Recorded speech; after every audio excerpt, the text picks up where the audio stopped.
এখন ঘড়ির কাঁটায় বাজছে 12:30 আর বাইরে যেমন পরিষ্কার আকাশ তেমনি রোদও ঝলমল করছে। আর আমার কাছে দেখলাম যে এই দুটো নতুন সাদা ফুলও ফুটেছে, সাথে রিওর ওই হার্বসের গাছটা যেটা স্কুলে লাগিয়েছিল সেটাতেও বেশ সুন্দর ছোট্ট ছোট্ট এরকম ফুল ফুটেছে।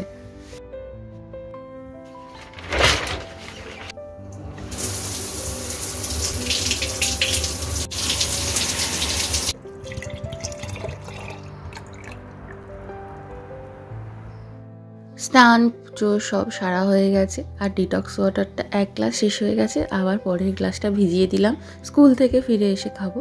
আর আজকে সব সাদা জামা কাপড়গুলোকে আস্তে আস্তে জমিয়ে রেখে একবারে কেচে দিয়েছি। আর সাদা জামা কাপড় বা সাদা যে কোনো জিনিস কাচলে কি ভারী দেখতে লাগে না। আর আজকে রোদও তো উঠেছে সেরকমই।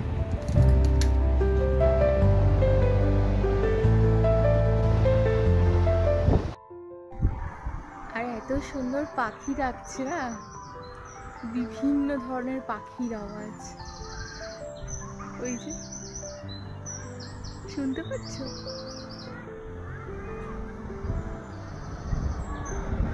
আর তলায় এত ফুল হয়ে রয়েছে যে পুরো ঝাঁকে ঝাঁকে মৌমাছি মধু খেয়ে বেড়াচ্ছে। আর রিওদের স্কুলের সামনেও রয়েছে এরকম চেরি গাছ বেশ কয়েকটা, আর চেরিগুলো পুরো পেকে লাল হয়ে গেছে একদম। বেশি দিন থাকবে না, আর 2-1 দিনের মধ্যেই সব ঝরে যাবে। পাখি আছে তো প্রচুর, পাখিরাই খেয়ে খেয়ে নিচে ফেলে পুরো একদম বিছিয়ে রেখেছে।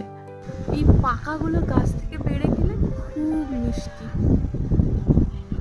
বাট নিচে পড়ে গেলে সেগুলো আর কিছু থাকে না। এই দেখো গাছের গোড়ায় পুরো বিছিয়ে রয়েছে চেরি। রিও 3টে চেরি পেড়ে নিয়ে গেছিল স্কুলের থেকে ফেরত যাওয়ার সময়, আর সেটা 2-3 দিন পরে পেকে গেছিল। কি মিষ্টি খেতে। রিওকে স্কুল থেকে ফেরত নিয়ে এসে যা যা করার সব করা হয়ে গেছে। আর এই যে আমি এখানে বিছানা ভর্তি জামা কাপড় বার করে রেখেছি, কারণ কালকে আমরা একটা জায়গায় যাচ্ছি ঘুরতে। আর এই যে আমার সেই স্পেশাল গাউনটা যেটা আমি নিয়েছি এবারে ঘুরতে গিয়ে পরবো বলে। আর তার সাথে রিওর জামা কাপড় বা মনোজিতের জামা কাপড়, আর সাথে নিয়েছি হ্যাট, কারণ এই কদিন প্রচুর গরম পড়বে। আমরা ওয়েদার চেক করলাম, মোটামুটি যেখানে যাচ্ছি সেখানে টেম্পারেচার ওই 30 থেকে 32 ডিগ্রির মধ্যেই থাকবে। তো যেহেতু এত গরম পড়বে তাই সব কিছু হালকা পাতলা সামারের জামা কাপড়ই নিয়েছি। জিনিসপত্রগুলো বিছানায় রেখে এসেছি, কারণ ওগুলো মনোজিৎ ফিরে গিয়ে প্যাক করবে ভালো করে। তারপর আমরা এখন এসেছি একটু মনোজিতের অফিসের সামনে, কারণ আমরা এখান থেকে যাব একটু দোকানে, কয়েকটা জিনিস কেনার আছে।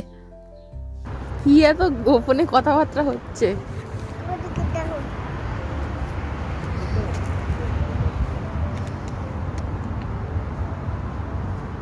তো আমরা যাব বেসিক্যালি আমার এক দাদার বাড়ি, তো তাদের জন্য এখানে একটা গিফট দেখতে এসেছি। তো ভাবছি একটা ডুভের সেট নেব। এগুলোর প্রিন্টগুলো এত ভালো লাগছিল দেখি, আর কালার কম্বিনেশনগুলোও ভীষণই ভালো ছিল। তো একটা ডুভের সেট নিয়ে নিয়েছি পছন্দ করে। আর রিওকে দেখো এখানে কি শুরু করেছে। You want to sleep? Sleep.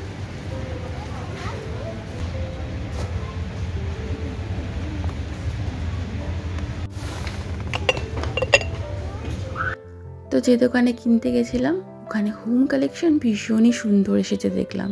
Specially এদের সেন্টেড ক্যান্ডেলের কালেকশন দেখে তো আমি অবাক।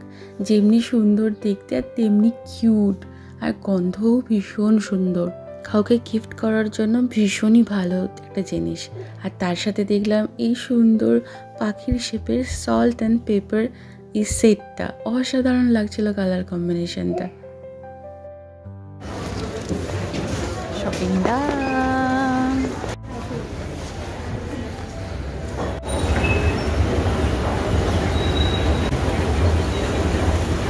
যেহেতু ঘুরতে যাব, সাথে যেহেতু রিও থাকবে, তাই বেশ কিছু স্ন্যাক্স আইটেম নিয়েছি।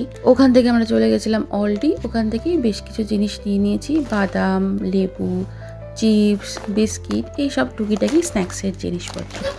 তো এর সাথে সাথে আজকের মতো এই ব্লগটা এখানেই শেষ করছি। সবাই খুব ভালো থেকে দেখা হচ্ছে নেক্সট ভিডিওতে। টাটা।